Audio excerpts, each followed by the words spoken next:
আসসালামু আলাইকুম প্রিয় দর্শক। আপনার হেফাজত নেতা মামুনুল হককে আপনারা অনেকেই চিনেন। উনি মনে করেন হেফাজত ছাড়াও একটা আপনার দলে আছে। তো উনি ৫ই আগস্টের পরে বিএনপি নেত্রী বেগম খালেদা জিয়ার সাথে সাক্ষাৎ করেন এবং তার সাথে কি কথা হয়েছে, ০.৫ ঘন্টা ওনাদের সাথে কথা হয়েছে ওনার সাথে। তো একটা স্মৃতিচারণ করতে গিয়ে উনি বলেন আপনার মনে করেন বিএনপি আবু তালেবের দল আর আওয়ামী লীগ আবু জাহেলের দল।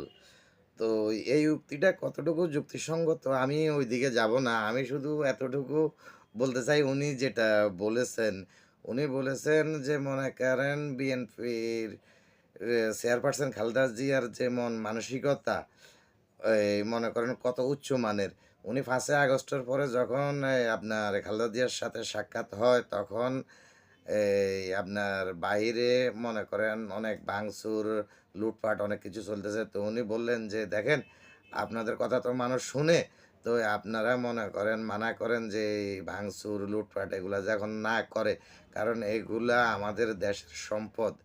উনি একবারও মনে করেন ফ্যাসিস্ট আমলে যে মনে করেন ওনাকে কারাবাস এবং নির্যাতন করা হয়েছে, এই ব্যাপারে কোনো কথা বলেন নাই। উনি শুধু দেশ সম্পর্কেই দেশের ভালো দিকটাই উঠাই ধরছেন, সামনের দিকে কিভাবে ভালো করে দেশ চলা যায় এবং এই জিনিসগুলো যখন ভাঙচুর লুটপাট না হয়, কারণ এটা সবার সম্পদ, বাংলাদেশের সম্পদ, আমাদের সবার।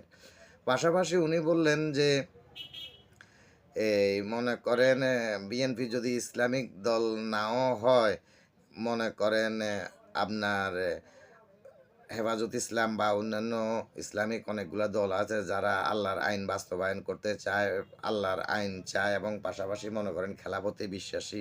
তখন উনি বলল যে আমরা যে মনে করেন ইসলামী দল নয়, তারপরও আপনারা আপনাদের কাজ চালিয়ে যান।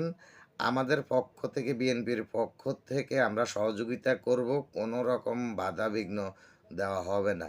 তো উনি এইটাই মনে করেন বলতে চাইছে যে মনে করেন বিএনপি আর আওয়ামী লীগ এক নয়। যদিও দোনোটা দল মধ্যপন্থী দল, ইসলামী দল না। কিন্তু বিএনপির মন মানসিকতা আর আওয়ামী লীগের মন মানসিকতা একরকম নয়।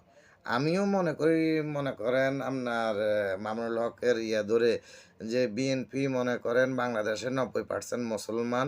তো এই মানুষের ফালস বুঝে এবং ওই হিসাবে বিএনপি কাজ করে। যদিও বিএনপি ইসলামিক কোনো দল নয়, ইসলামিক আইন বাস্তবায়নের মনে করেন নয়।